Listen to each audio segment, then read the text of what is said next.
Marco Griff here. How are you? Man, I'm good, Griff. How are you doing, bro? I need to hire you as my publicist. I can do that. How's everything with you?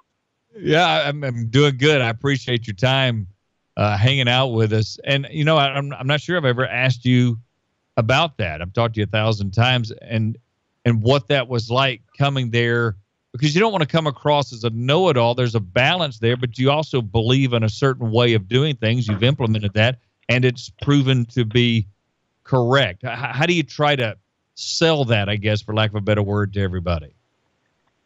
Well, I think, you know, the biggest thing we had going for us is the superintendent was really anxious to do some things, and he actually had started Saraland when I was coaching down south, and I kind of watched, you know, Saraland. He made something really. Saraland came along and was a great school and still is, and so it you know, just coming up here, I told him that I felt like, you know, there was a certain way we had to do it, and we'd done it other places, and I got his blessing on all that stuff, you know, and so came up here and kind of kept things the way we'd been doing them, and the kids were just, you know, we caught a bunch of hungry kids that was ready to do whatever they felt like they needed to do to get themselves better, whether it be off season, 6 o'clock lifting in the mornings. The parents have really been supportive of it, and so it's been a perfect time to be here. I tell you, you know, we were talking to Sam Adams yesterday of Hillcrest, and there's just something about certain programs like his, like yours, like Hoover, like others, Trustful, you could throw in there. There's a lot of them. It's like college now. It is pretty much year round. It is weightlifting. It is skill work. You're there every day working on football. I mean, and that's the way it is to be at the level, the upper echelon level in Alabama.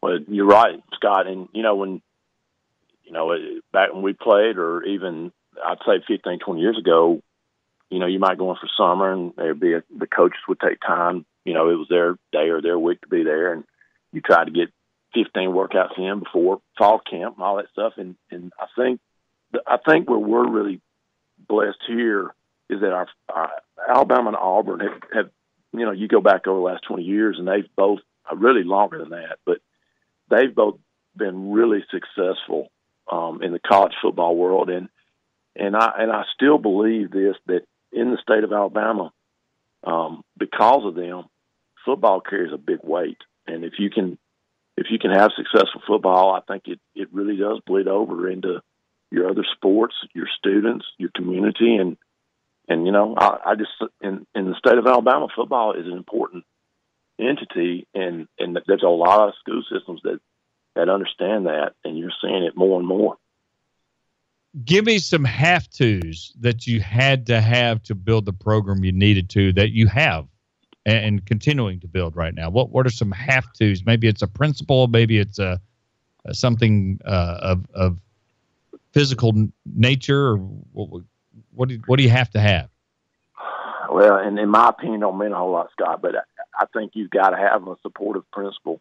You know, I think it starts obviously with the superintendent and their vision and their goals and their capabilities at the same time. You know, as opposed to some superintendents are dealing with 8 high schools, and some superintendents are dealing with 1 or 2. And so I think it's, you know, you got to have great circumstances and you got to have great situations, but you got to have a good a superintendent that really helps every department of your school, and ours does that. He'll help the engineering, the art, the band, cheerleaders, football, and he's very conscious of that. So we're really blessed there that our superintendent is aware of everything and wants to help everybody. And then, of course, the principal is, they can make or break a coach, you know, at the end of the day. But then you got to have great men around you, and you got to have great women in the female sports, and just as a whole, first thing you got to do is get great people around you. And we were able to do that here, and you know, the programs you've named, they've been able to do that. So you got to have that workforce, and then I think at the end of the day, you got to have kids that are willing to do what you ask them to do, and that's something that you can't predict. You just have to go in and you know, you really pray about the decisions on how you're going to handle situations and what do the kids need right now. As far as at the end of the day, we're coaching millennials, and they're different, and so you just have to keep yourself up on things, and you have to evolve. And Coach Bryant was somebody from the time I knew what it was that I followed and kept up with, and just thought the world of. And a lot of the things we've been successful on, Scott, I really feel like it goes back to how you treat people, and Coach Bryant was one of the best at that, as far as getting a lot out of people and treating people good that was with him. And so I know it's a long answer, but that's how I feel. No, and that it is what it is, and I agree with you. And you got to be smart enough, like yourself. You're a different coach now than you were 10, 15 years ago. There's no doubt, because of the millennials and how you got to handle them, and things got to be fun. But you got to know. Obviously, you got to put in the work and push them too to get it out of them. It really is an interesting dynamic. And it is, and it's ever changing. And it's I never thought 2 years ago I'd be buying information that I would be or pulling up on computer millennials, how they operate, how do their parents operate, but I still believe we're in the selling business, and I believe that these kids are very smart. They got a lot more resources than other kids previous, and they got resources. And I think they know if you throw out there how much you care about them and you don't, I think that's worse than just acting like you don't care about them. And I think they do know if you truly do love them, and that word carries a lot of different avenues. But I would rather have my kids at the end of the game. I would rather have the kids that knew that I love them and I know they love me, and I'd rather play that 6 minutes with them guys than the guys that are the best fundamental or route runners. I just feel like, I think a lot of things done out of love. You get a lot more out of kids when you give them some avenues to feel like you really care about them. And that's me. It's worked for us everywhere we've been. And I'm not saying we run a love machine over here, but I'm saying that I really was able to get people that honestly, they come to work caring about how the kids feel. And I've been to your practice. It ain't a love machine over there. Well, it is. It's Old Testament love, guys. It's tough, but it is the kids. I think our coaches do a good job of each group. You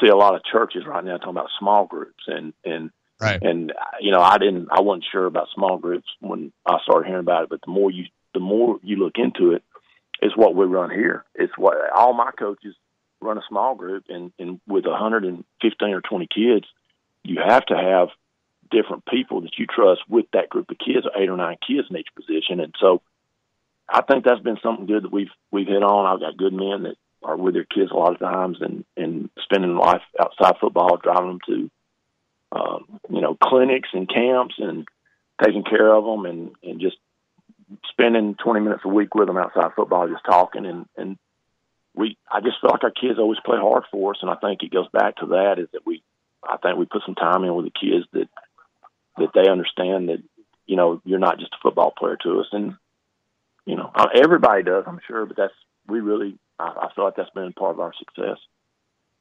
Mark Freeman, our guest, couple of minutes here, Thompson High School head coach. Before we ask about Taulia, Amari, some of the guys there, you got Bird, you got a lot of guys that are terrific players, besides all the other players that don't get talked about. But I was at the games last year, in the playoffs, different things. I was at the Hoover game at Hoover. You beat them. You had to play them again in the playoffs. They were a different team. You're undefeated, and then, bam, your season's over. How do you pick up that, carry it on through off season? And it may be a good thing that you're dangling out there in front of them now. Well, a lot of times the thing you do remember is the last game, and it is. I've heard Coach Saban say, you got to use failures. You got to capture failures, and you got to make good stuff out of failures. And we did have a good year, and a lot of things were going on, but in the big scheme of things, we're just building here and trying to get where every year we're a good program. And, now we take a hit. We lost 13 starters, I think, from last year. So while we do have some guys back with a lot of attention, football is a game that you win the games with those guys that may never get a college offer. That you win a lot of games with those kids. And so we've got some young guys that's going to play for us, and they're going to come in, and they're going to remember the last game like you talk about, but they're also going to remember, hey, I'm just getting my first chance to help this program. And like I said, we're going to have several. We could have several that didn't play varsity football last year that's going to have to help us in some spots. And so that, in a weird way, is really the fun right now, watching them 6 o'clock in the morning lift weights as a 10th grade kid, watching them mature, watching them gain weight, watching them be part of what we're doing. And yeah, our older kids probably remember our last game, but at the same time, that's gone, and we're trying to get ready for the first game this year. What positions you thinking here when you say that? Is it everywhere, or is there certain areas you got your eye? Receivers. We lost 3 really good receivers off that team. One set the state record for all-time receptions. The other, Mo, his cousin, Ahmad, of course, set the record, and Mo was with me since day one here, and we lost Mo. Mo had probably 60, 80 catches, and we lose some guys that played a lot for us, and those two, the 2 Edwards boys was always here with us and did a great job, and we lost JoJo Ford, who was H-back, running back type kids for us, and so Sam, we lost one of our best receivers. We lost preseason last year, Sam Holmes, and so we lost some talent right there. That we've got really good kids coming in those positions, and we just hope that they can continue to get better. And then we took a hit defensive line. We took a hit we lost 2 Division I linebackers, and we lost a couple guys in secondary. So it's time to step up and get these young kids ready to play. And if society will leave us, I tell our coach every day, don't let society and their expectations ruin what you get up in the morning and God sends you to work to do, and that's to get these kids better. But if you're not careful in society right now, they'll steal the joy of coaching, and just can't let it. And you're with the receivers and Taulia there. I mean, they got to be on the same page. This is a read offense. This is a technical but also feel offense, as you know. So that's going to be key. Just the off-season work, Taulia trying to get on the same page with his receivers, I'm guessing.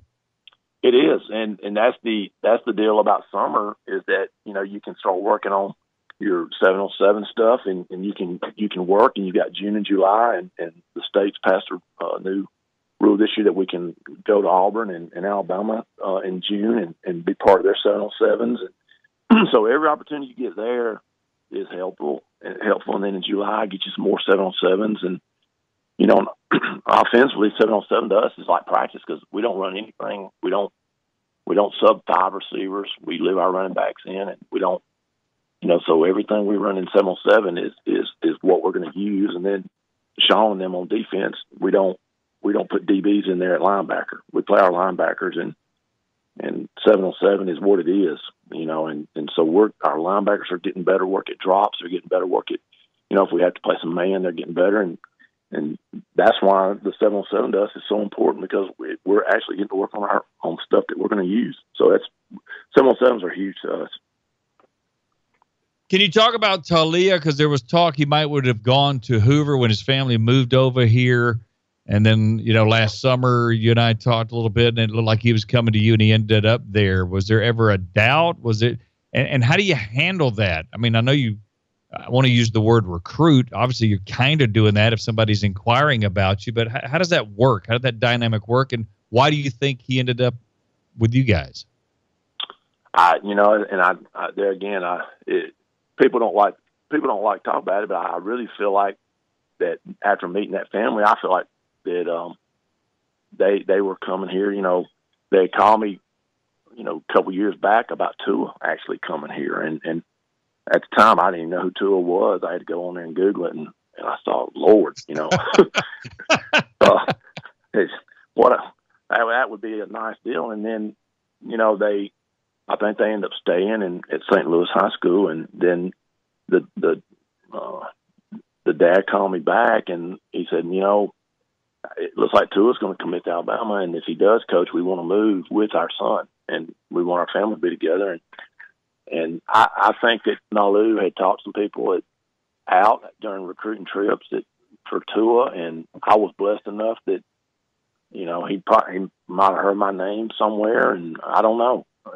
You'd have to ask them, but he called and was going to bring the family over here, and so I think we've had good success with quarterbacks, and I think he felt like it'd be a good move. And heck, we're blessed he's here, and he came in, and all the kids loved him, and he loved the kids, and it was like I told Nalu, his dad, the other night, it's like I've known him for 20 years. The way the kids have gravitated, and the things that the Tungavaloas do as a family with their I guess you would say their culture, their beliefs in family, has been refreshing for a lot of our kids around here to see that too. Oh, there's no doubt. And I get the feeling, Taulia, from the little bit I've been around him, he's also a sponge, which coaches love that. You got to love that. He is, and he's so he's just a good guy to work with. I coach quarterbacks here and basically run the offense a lot, and so I spend my mornings, a lot of mornings with great kids, man. Sawyer Pate he's another one of our quarterbacks, and we start our mornings together. A lot of mornings, me and Sawyer and Taulia, and man, I'm just blessed. I'm sitting there with two guys in the room with me that not only do I coach them, but I respect them both for the way they carry themselves and the role that they play on our football team and all that, and it just leads over into our team, and so we're really blessed that we got good kids in a lot of these leadership spots and good families to back us up. Oh, there is no doubt, and I'm not going to sit here because I can see why Taulia is special. He sees the field. He's got a great arm. He can move in the pocket. He can manipulate. Is there anything I'm leaving out from what I can't see from watching him that you love about him? I think if somebody, and these college guys come through, and I'm telling you, I really feel like he does see windows. He does throw the football really well. He does make great decisions. He has become a lot more athletic this off season. 4 days a week he's lifting at 6 o'clock every afternoon. He's doing some kind of agility and speed and quickness stuff. So he's a better athlete right now than he ever has been, and he's a lot quicker and faster. But I think the thing that separates Taulia and those people that know Tua, I think is what a great teammate he is. You just don't see that. This kid, this guy really cares about the other kids, and there's stories I can tell about things he's done and how he's treated his teammates here, and he try to be a leader. He tries to bring the younger guys up and teach them some responsibility about being a leader, what it takes, your work ethic, the right way to do things. But I think just as a teammate, and Scott, I've told people this, and I probably heard you. If I have, I apologize. But you asked me the question, and I'm gonna tell you, and you'll figure for yourself after this. When he got here, he wasn't wanting to do interviews. He wanted to sweat and bleed and be with the team and earn his stripes and be a teammate. And the thing that happened is the SEC network only comes around every now and then, and so they wanted to come and obviously do something. It being Tua's brother and the Tungavaloas, and so I asked Mom and Dad, and they said, "Yeah, sure, Coach, it'll be okay." And I look up, and he's got Sawyer going with him to the interview. And wow. I thought then, I said, here's a guy 16 years old, I guess at the time, going to do SEC Network. And the most important thing with him, he tells Sawyer, he said, "Come on, go with me." And to me, from then on, I knew what kind of person we had, and I knew what kind of family had raised him. You just don't see that. You don't see that a whole lot. And, I know that's a long answer, but when you see that in today's time with social media, with me, and some parents, me, and you see a young man that's fixing to go to the SEC Network that goes, I don't know how many thousands of people, and he takes his teammate with him. you know, that's enough said right there. And it's been that way ever since he got here. Now, you and I always text and talk a little bit. I don't broadcast it everywhere, but when we talked about Amari Kite, I said, he's a 5-star, right? And you said, well, I don't know, but he plays like one. What is Alabama getting with this guy? Well, you know, it's hard sometimes, Scott, with people. If he's a 4-star, you know, whatever them stars stand for, okay, I guess it's how many camps or clinics. I don't get that. But if he's a 4-star player, I really don't want to play any 5-star kids against him because he's 6'7", 310. He stays late every day. He works hard. He's strong. He's smart. He don't say 100 words a day. He is a perfect athlete with a bunch of upside that I wouldn't be shocked if he played 10 years in the NFL. So if he's just a 4-star, I hope we develop in the next 2 months and that whatever it is he's missing to be a 5-star because he's by far, I've never had one like him. Not with the size and athletic ability. And there again, what a great, you know, what a great person he is. Don't say hardly anything, does by effort. He's out on the field late at night when we're leaving, getting extra work.